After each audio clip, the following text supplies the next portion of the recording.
জঙ্গি যোগে গ্রেফতার আরও এক। গত শুক্রবারই হামিম মণ্ডলকে গ্রেফতার করেছিল বেঙ্গল পুলিশের এসটিএফ পূর্ব বর্ধমানের রেনেসা টাউনশিপ থেকে। হামিম মণ্ডলকে গ্রেফতার করেছিল শুক্রবার। শনিবার হামিম মণ্ডলের বান্ধবী অর্পিতা সরকারকে গ্রেফতার করা হয়েছিল। আর এবার জঙ্গি যোগে আরও এক গ্রেফতার। হামিম অর্পিতার পর এবার গ্রেফতার আদিত্য সিং। হামিম মণ্ডলের সহযোগী এই আদিত্য সিং। হাওড়ার বেলিলিয়াস রোড থেকে গ্রেফতার আদিত্য সিং। তৃতীয় গ্রেফতার জঙ্গি যোগে। মন্ত্রী উমেশ রায়ের ছেলেকে হানি ট্র্যাপের ছক, এই ছকের সঙ্গেই যুক্ত ছিল আদিত্য সিং বলে সূত্রের খবর। 22 বছরের আদিত্য সিং, বিকম পাস, এবার গ্রেফতার। বেঙ্গল পুলিশের এসটিএফ গ্রেফতার করেছে আদিত্য সিংকে। সরাসরি কথা বলবো দেবাশিস আমার সহকর্মীর সঙ্গে। দেবাশিস, এই আদিত্য সিং এর বাড়িতে তুমি পৌঁছে গেছো, কারা কারা আছেন এই আদিত্য সিং এর বাড়িতে, তারা কি বলছেন? দেখো, আদিত্য সিং এর বাড়ি অর্থাৎ 356/1 বেলিলিয়াস রোড, একেবারে আমরা বলতে পারি গোয়েন্দা দপ্তর, হাওড়া সিটি পুলিশের যে গোয়েন্দা দপ্তর, সেখান থেকে স্প্লিটিং ডিস্টেন্স অর্থাৎ থুতু ফেলার ডিস্টেন্সে কিন্তু তার আদিত্যর বাড়ি ছিল। এই আবাসনে 356/1 বেলিলিয়াস রোডের আবাসনের 3 তলায় থাকতো আদিত্য। তার দাদি আছে, তার বাবা এবং মা রয়েছে, তাদের সঙ্গেই থাকতো। উমেশ চন্দ্র কলেজের 2য় বর্ষের ছাত্র ছিল, কমার্স বিভাগে 2য় বর্ষের ছাত্র ছিল এই আদিত্য ওরফে রাজু বলতে রাজু। এবং আমরা জানি যে এই দীর্ঘদিন পড়াশোনা এবং তারই মধ্যে থেকে রাতের পর রাত, দিনের পর দিন শুধুমাত্র মোবাইল আর ল্যাপটপে বুঝে থাকতো আদিত্য। তার পরিবার জানতো না যে তারা ঠিক কি করছে। আমরা একেবারে সরাসরি তার যে দিদিমা রয়েছে তার সঙ্গে। पुलिस कब आया था आपके पास? अभी पुलिस कल परसों? हाँ, परसों 12 बजे आया, डायरेक्ट आया। हाँ, बोला कि इसमें ये कहाँ है। हाँ, तो हम लोग को तो पता नहीं, अच्छा लड़का है। तो हम बोला कि कहाँ है ले सर, बोला बोलो, वो मशीन गन लेके आया। उसको लेके गया था। क्या कर रहा था सुबह आदित्य? सोया था। खाना पड़ा था वही पे। तो सारा दिन क्या लैपटॉप में या मोबाइल में ही रहते थे? हाँ, कहीं जाता था, इधर उधर घूम के फिर आ जाता था। खाना दो, फिर कहीं घूम गया, नीचे गया, घर में आया जाया, यही करता था। कभी हम साहब चार आना पैसा একেবারে 12:30 গত পরশুদিন 12:30টার সময় আদিত্যর বাড়িতে এসটিএফ এর দল আসে রাত্রি 12:30 এবং তাকে প্রথমে খোঁজা হয়। সে এই বিছানায় সে কিন্তু শুয়েছিল এবং সঙ্গে ছিল তার ল্যাপটপ, মোবাইল। তাকে এখান থেকে আটক করে এবং পরবর্তীকালে তাকে নিয়ে যাওয়া হয় বাড়ির বাইরে।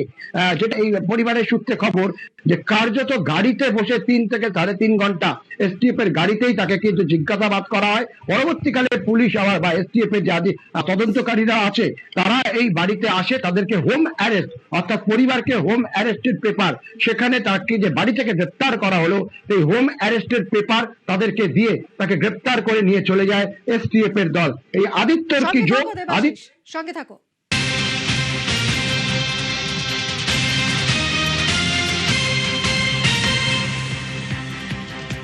জঙ্গি যোগে হাওড়ায় গ্রেফতার আদিত্য সিং। উমেশ রায়ের বিস্তারিত তথ্য ছিল আদিত্যর কাছে। উমেশ রায়ের ছেলে এবং তার বাড়ির ছবি উদ্ধার হয়েছে আদিত্যর থেকে। কথা বলবো রৌনক আমাদের প্রতিনিধির সঙ্গে। রৌনক, এই 22 বছরের আদিত্য সিং কি সরাসরি জাইশের সঙ্গে এর কোনো যোগ ছিল, ক্লোজ অ্যাসোসিয়েট ছিল এই জঙ্গি? দেখো, একেবারেই যেটা একটু জানা যাচ্ছে একটা সরাসরি তার যোগ ছিল এই ঘটনায়। হামিম, আদিত্য এবং এই 5 হ্যান্ডলার আবিদ ও রানা, এই 4 জনের মধ্যে কথোপকথনেরও কিন্তু ডিটেলস এসটিএফ পেয়েছে। তোমায় জানিয়ে রাখবো যে ডার্ক ওয়েবের কথা আমরা প্রথম থেকে দেখাচ্ছিলাম। গতকাল যেমন এলিমেন্ট নামক একটি অ্যাপের কথা উঠে এসেছিল, এখানে উঠে আসছে স্টেশন নামক একটি অ্যাপের কথা।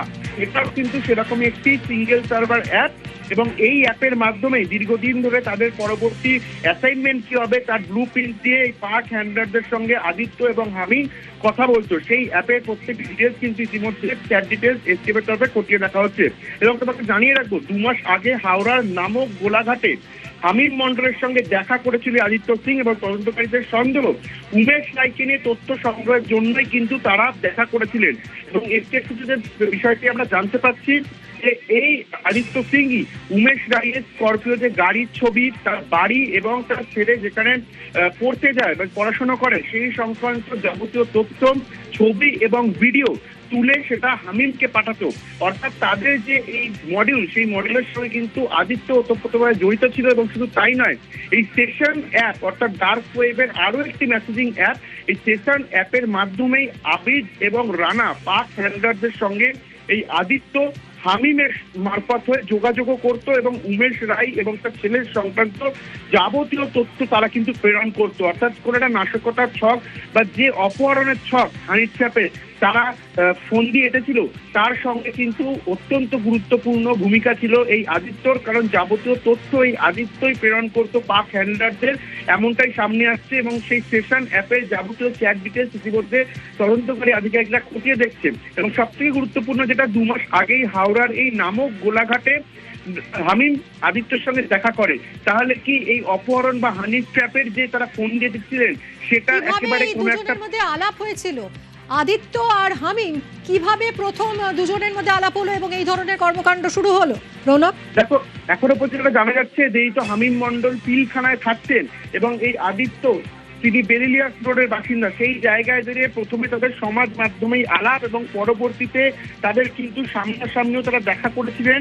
এবং হামিম পরে বিষয়টি সামনে এনেছিলেন যে তাদের এই জঙ্গি মডিউল বা তাদের এই যে নেক্সাসের কথা, এবং সেখানে এই আদিত্যকে টাস্ক হিসাবে দেওয়া হয়েছিল মন্ত্রী উমেশ রায় এবং তার ছেলের যাবতীয় তথ্য সংগ্রহ করা, জোগাড় করা এবং সেগুলোকে এই পাক হ্যান্ডলারদের প্রেরণ করা। এবং 2 মাস আগে কিন্তু এই নামক গোলাঘাটে তারা দেখাও করেছিলেন। এবং এসটিএফ সূত্রে জানা যাচ্ছে হয়তো এই যে এই অপহরণ বা হানি ট্র্যাপের যে ব্লু প্রিন্ট, সেই ব্লু প্রিন্ট তৈরি করার জন্যই দুজনে দেখা করেছিলেন।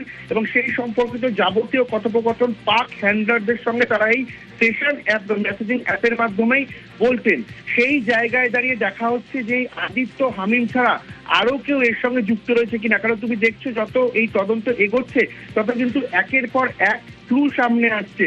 এবং শুধু হামিম অর্পিতা নয়, এটার নাম যুক্ত হলে আদিত্য সিং এর, এছাড়া অন্যান্য জায়গায় আরো এদের এরকম ধরনের হ্যান্ডলারদের ছড়িয়ে ছিটিয়ে রেখেছিল কিনা এই বিষয়টিও কিন্তু এসটিএফ এর তরফে খতিয়ে দেখা হচ্ছে। এবং বিশেষ করে স্লিপার সেল মডিউল, এই বিষয়টি তাদের কোন রকম টার্গেট ছিল কিনা, ওপর থেকে হ্যান্ডলারদের নির্দেশ আসতে সেই স্লিপার সেল মডিউল অ্যাক্টিভ হয়ে যেত কিনা, এই বিষয়ে কিন্তু গুরুত্বের সঙ্গে খতিয়ে দেখছে রাজ্য পুলিশের স্পেশাল টাস্ক ফোর্স। ধন্যবাদ রৌনক।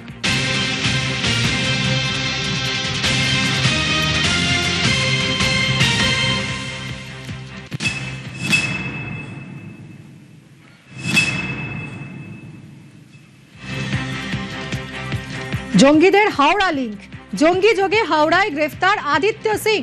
হাওড়ার পিলখানাতেই হামিমের গেঞ্জি কারখানা ছিল। জঙ্গি টার্গেটে হাওড়া উত্তরের বিধায়ক উমেশ রায়। সরাসরি কথা বলবো, আমার সঙ্গে রয়েছেন দেবাশিস, আমাদের প্রতিনিধি। দেবাশিস, আমরা দেখেছিলাম যে এই শনিবারে এসটিএফ এর আইজি তিনি প্রেস কনফারেন্স করে বিস্ফোরক সব তথ্য দিয়েছিলেন এবং স্পষ্টই জানিয়ে দিয়েছিলেন যে এই হামিমের মূল লক্ষ্য ছিল রাজ্যের মুখ্যমন্ত্রী শুভেন্দু অধিকারীর গতিবিধি।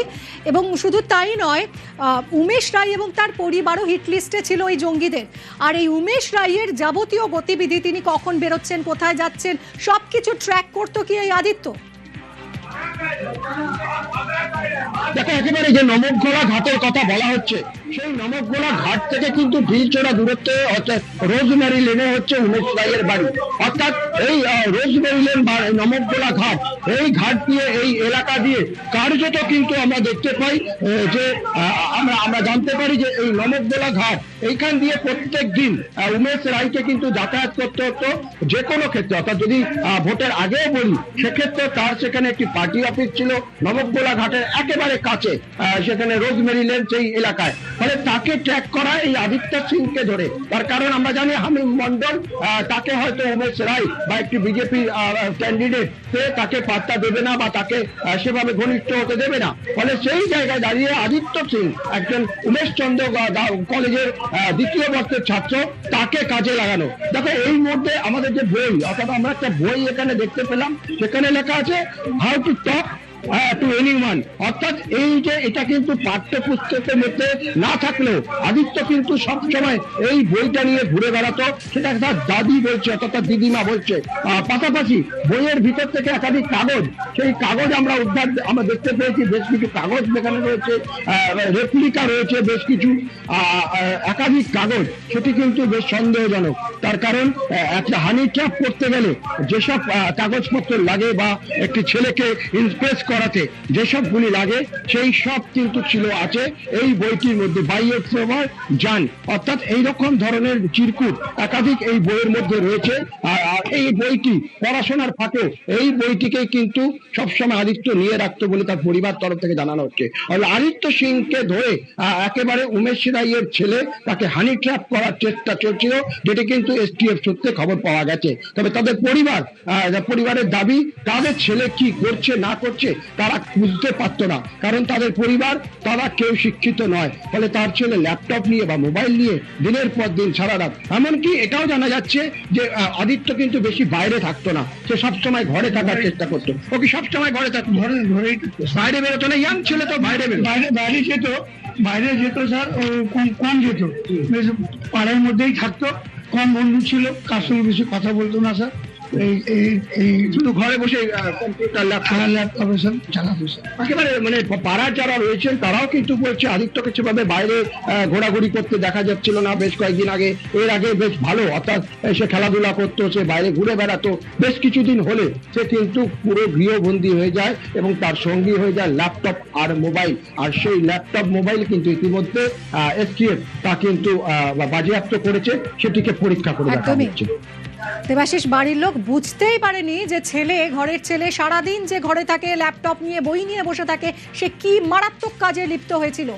জঙ্গিদের সঙ্গে স্থানীয় কেউ যুক্ত আগেই সন্দেহ প্রকাশ করেছিলেন পুর প্রতিমন্ত্রী উমেশ রায়। আর এবার জঙ্গিযোগে গ্রেফতার আদিত্য সিং।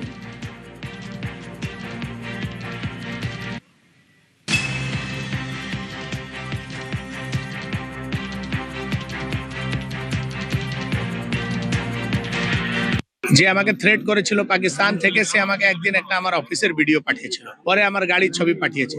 তখনই আমি জেনে গেলাম যে লোকাল কাউ না কাউকে এরা ইনভলভ করেছে, না হলে এটা পাওয়া যায় না। আমি পুলিশকে জানিয়েছিলাম, পুলিশ এর উপরে নজর রেখেছিল, এসটিএফ পুরো বিষয়টা ধরেছে। চিন্তার বিষয় আছে যে আপনি পাকিস্তান থেকে লড়তে পারেন, আপনি জঙ্গিদের সঙ্গে লড়তে পারেন, কিন্তু আপনার বাড়ির কাছে যে দেশদ্রোহীরা আছে তাদের থেকে কি করে লড়বেন? সমাজকে সচেত হতে হবে। এই ধরনের যারা গতিবিধিতে ইনভলভ আছে, যাদের উপরে সন্দেহ আছে, তাদের সূচনা দিতে হবে, যাতে আমরা এই ধরনের মানসিকতার লোক যারা দেশদ্রোহ করে তাদেরকে চিহ্নিত করে তাদের বিরুদ্ধে আমরা কঠোর পদক্ষেপ নিতে পারি। আদিত্য সিংকে গ্রেফতার করেছে এসটিএফ। আর এই গ্রেফতারির পর কি বলছেন মন্ত্রী উমেশ রায়, শুনবো। মুলতা ওরা আজমগড়ের লোক আছে, এরা হচ্ছে আসল সমাজের দুশ্মন, যারা টাকার জন্য পাকিস্তানি জঙ্গিদেরকে সমর্থন করে, লোকের ইনফরমেশন লিক করে, ভিডিও বানায়, সেই ইনফরমেশন গুলো দেয়। এদের ভরসাতেই আমাদের উপরে এই থ্রেট গুলো আসে। আমি বলছি, আগেও বলেছিলাম যে এই পুরো বিষয়টা খতিয়ে দেখার কাজ এসটিএফ করছে। যারা এর সঙ্গে যুক্ত ছিল একজনও ছাড় পাবে না। রাজ্যের পুরো প্রতিমন্ত্রী টার্গেট, প্রথমে কথা জানিয়েছিলেন মুখ্যমন্ত্রী।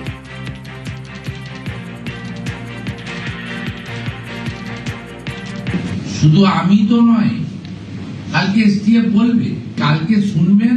আওয়ার উমেশ রায় অলসো এই স্ক্যানারের মধ্যে ছিল, বাকিটা আমি বলছি।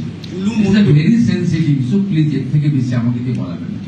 STF will organise a press conference tomorrow, they will speak. ওদের এখনো অনেক কিছু জানা বোঝা বাকি রয়েছে, ওটা ডিজিপি সাহেব বলবে। এর মধ্যে পলিটিক্যাল পার্সন, মুখ্যমন্ত্রী, মন্ত্রীদেরকে ইনভলভ করবেন।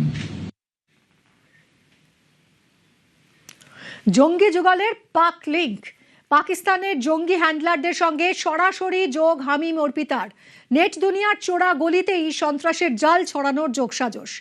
আবিদ জাট 333 হামাদ, এরকম দুজনের সঙ্গে নিয়মিত চ্যাট হতো হামিম অর্পিতার, দাবি এসটিএফ এর।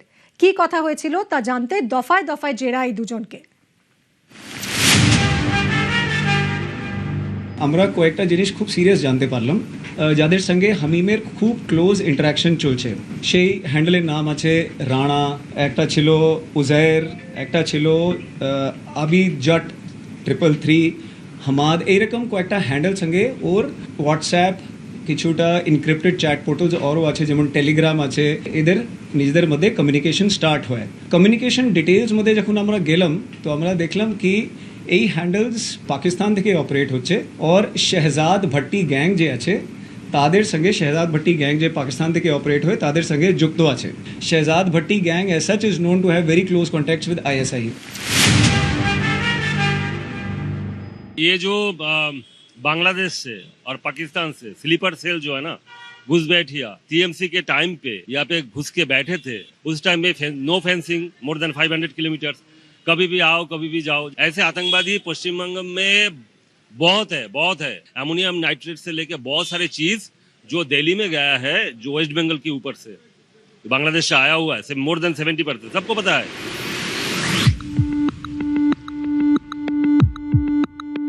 জঙ্গি যুগলের পাক লিঙ্ক, পাক হ্যান্ডলারদের সঙ্গে হামিম অর্পিতা সরাসরি যোগাযোগের কথা শনিবারই জানিয়েছিল STF।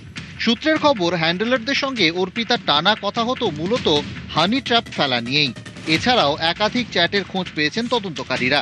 জানা গেছে হামিমের টার্গেট ছিল ভারতের একাধিক স্টেশন সহ জনবহুল এলাকা।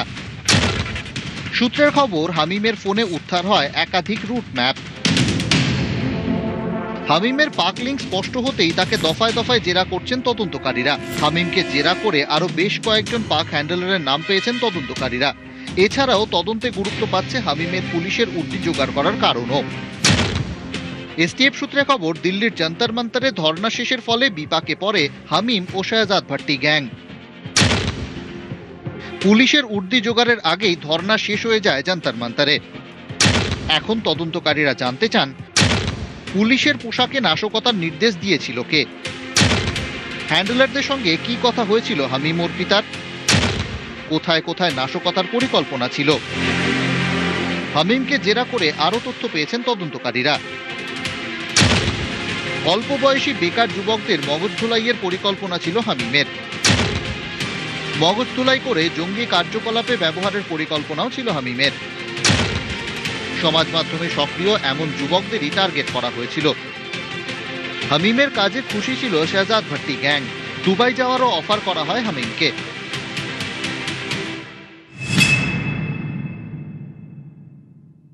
হামিম মন্ডলও দুবাই যাওয়ার পরিকল্পনাও করেছিল। তার কাছ থেকে এখনো পর্যন্ত কোনো পাসপোর্ট পাওয়া যায়নি, তবে জিজ্ঞাসাবাদে উঠে এসছে যে এই হামিম মন্ডল তিনি পাসপোর্টের জন্য আবেদনও করেছিল। এখান থেকে একটা প্রশ্ন সামনে আসছে, কি কারণে দুবাইতে তার ডাক আসলো?